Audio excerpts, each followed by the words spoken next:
Hi everybody, in today's video we are going to be talking about how to create a weekly training plan.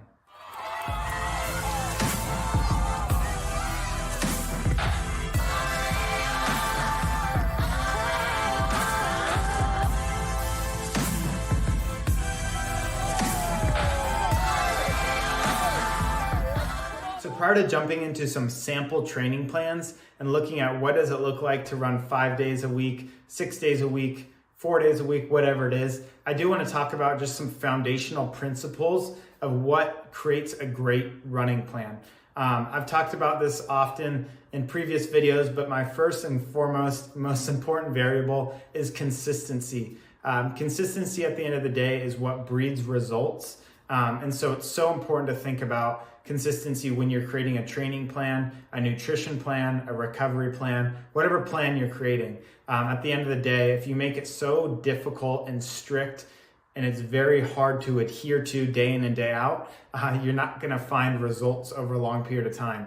So if you talk about a VO2 max, we talk about a VO2 max being developed over months and even years. And if you make a training plan so difficult that on Monday you knock it out of the park, but Tuesday you're so sore that you can't go out and run, and then Wednesday you slept through your alarm, and then Thursday you're just not feeling it, however it is, because you made such a difficult workout that day, or whatever it is, it's so important to create a plan that's sustainable and adherable. So a lot of B+ days is much better than running A+ day, an F day because you slept in, or A+ day and then an F day because you're just exhausted, whatever it means. Consider how to create something that you could find yourself doing day in and day out. And of course, day in and day out is not every single day. Some of us like to run 3 days a week, 5 days a week, 7 days a week. We go on vacations, we have things in life. But at the end of the day, when we're just looking at the big picture, we want to string together a lot of good days. So number one is consistency.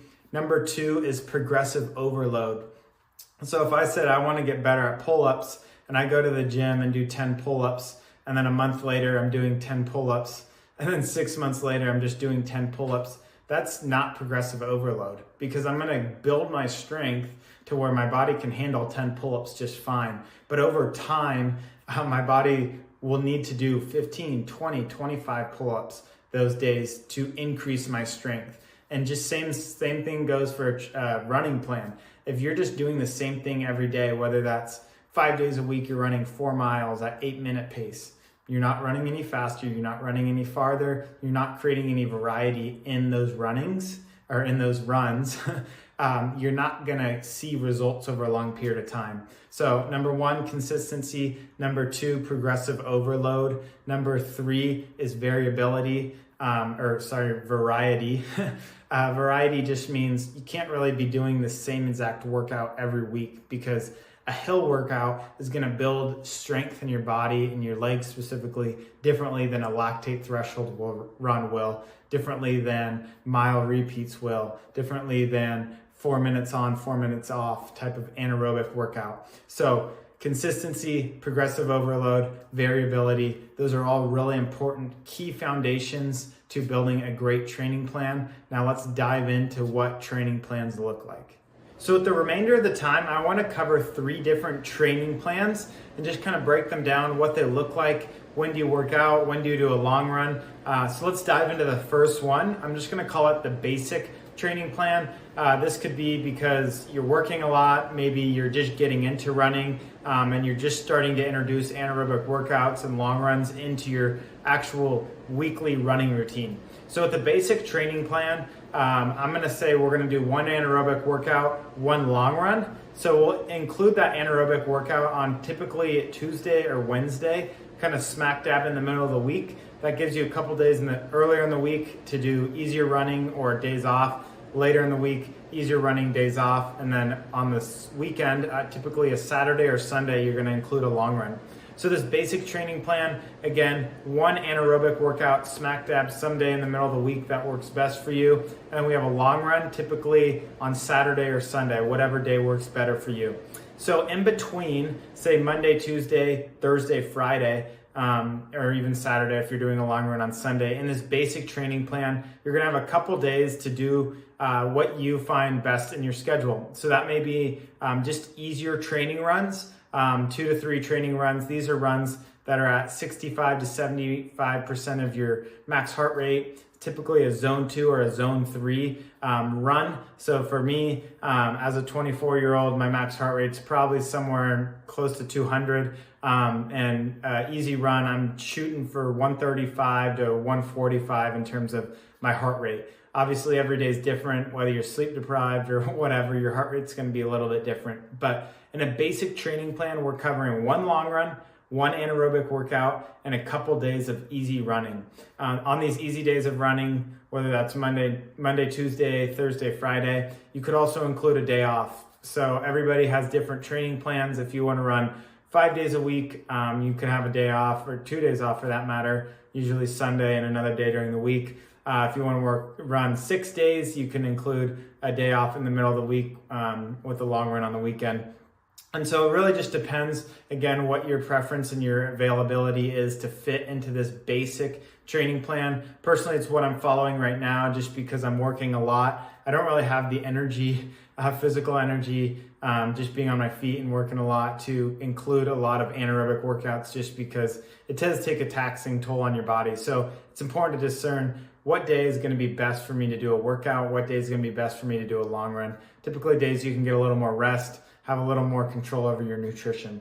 So number 1 was a basic training plan, more different ones that are intermediate, I would call. By that, I just mean we're including 2 anaerobic workouts. So I'm gonna first talk about the one I did in college, sample training plan. That's a Monday long run, Wednesday workout, Saturday workout with a Sunday off. So that gives you 6 days of running with 3 harder days. And then the other one, the other intermediate training plan will be Tuesday, Thursday, and Sunday, or Tuesday, Friday, and Sunday. So with this more intermediate training plan, you're including 2 anaerobic workouts. You're causing more stress on your body. And then obviously those days in between, you're running really, really easy. You need your body to recover. These are the days that you should have conversational pace. You should try to keep your heart rate low. Really just not push your body to any degree that you're feeling any kind of burning in your legs. So again, intermediate, we have Monday, Wednesday, Saturday, or Tuesday, Friday, Thursday, Friday, and a Sunday long run. So with the intermediate ones, we're gonna include 2 anaerobic workouts. And again, I'm gonna put a list right here of just a variety of anaerobic workouts. So I talked about hill repeats. We have lactate threshold run, 25 to 30-minute run at 80 to 90% of your max heart rate. We could do 4x4, which is 4 minutes hard, 4 minutes easy, 4 times through. There's a variety of anaerobic workouts that you can include when you're doing 2 anaerobic workouts. Or if you're back at the basic one, you've just got to pick just 1 anaerobic workout a week, preferably like we talked about, including variety. So over the course of weeks and months, not doing the same exact anaerobic workout every single week. And if you do decide to do that, just because maybe you have a hill across your street or whatever works out for you the best, it is important to do progressive overload. So we mentioned that earlier in the video. So with progressive overload, not only is that harder, doing a little bit harder effort each time because your body's going to get in more aerobic fitness. You're building your VO2 max, so you should be able to run again farther and faster as time and months go on and consistency happens. But also it's important, whether that's weekly or bi-weekly, to include a progressive overload of mileage. So personally, I think 5 to 10% a week is plenty. I would even say bi-weekly, 5 to 10% increase in mileage. So each week you're adding just a couple of miles. If you say week 1, you're doing 25 miles and then you're like, week 2, I feel great, I'm gonna put 40 miles on my legs. That's kind of a recipe for burning your body if you're under recovering, and you can lead to injury quicker if you're pouring too much progressive overload on your body. So again, we talked about the basic, we talked about the intermediate, picking those days, find the days that work best for your anaerobic workout, for your long run. In between, you're including easier runs, again, 60 to 70% of your max heart rate for easier runs, 80 to 90% for those anaerobic. And then again, with the long run, it's up to your choosing. If you want to run it harder, you can include that closer to 85 or 80 to 85% max heart rate towards the end of your long run. Or if you want to do your long run easier, you can kind of keep it at a zone 2, zone 3. So the long run's kind of the variable. Again, all this comes down to is what works best with your schedule. I'm going to throw some slides up here. Again, just reviewing that.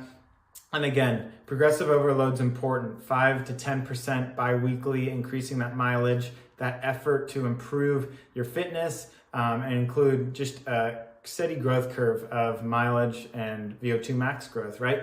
And lastly, I just want to cover one thing. If you are approaching a race week, this is how I approach it. I try to put my workout earlier in the week. So if I was typically in college working out on Wednesday and Saturday, sometimes if I had a race on Friday or Saturday, which is most common, Sundays sometimes for marathons, we're going to include that workout earlier in the week, and we're not going to do as such a hard workout. So we're going to keep it a lighter anaerobic workout in terms of the volume, typically on a Tuesday. And then I'd say 3 days leading up to your race. Those are the days that whether you like to cross train, take off, or just keep it at light running. So you really want to taper your mileage down just to make sure your body is feeling best for that race day. Again, everybody likes to taper it different ways. Some people like to just keep the mileage high, but also keep the effort low as you're approaching a race. But if you are approaching a race, it's really important to kind of disassemble the structure and think about how fast do I want to run, how well do I want to be recovered, and just appropriately listen to your body. Your body is a lot smarter than you think it is, and approach that race day in a wise way. Continue to feel well and continue to kind of drop that mileage so that your body can appropriately recover. So we talked about some training plans. We talked about those variables of just consistency, of progressive overload, and keeping variety in your training plan. Talked about the basic training plan, 2 intermediate ones that include more workouts. And again, with those easy days, you can choose of your liking whether you want to do easier runs, whether you want to cross train, include a couple days off depending on your preference. So again, I hope this covered just a good ground lay of what you prefer to build your training plan, your running plan. So questions in the comments, I want to answer, and just continue to create videos for you guys, and just apply just the value that I've learned running through college to you guys and help you in your running journey. And so thank you for liking, subscribing, and watching my content, and we'll see you in the next one. Bye.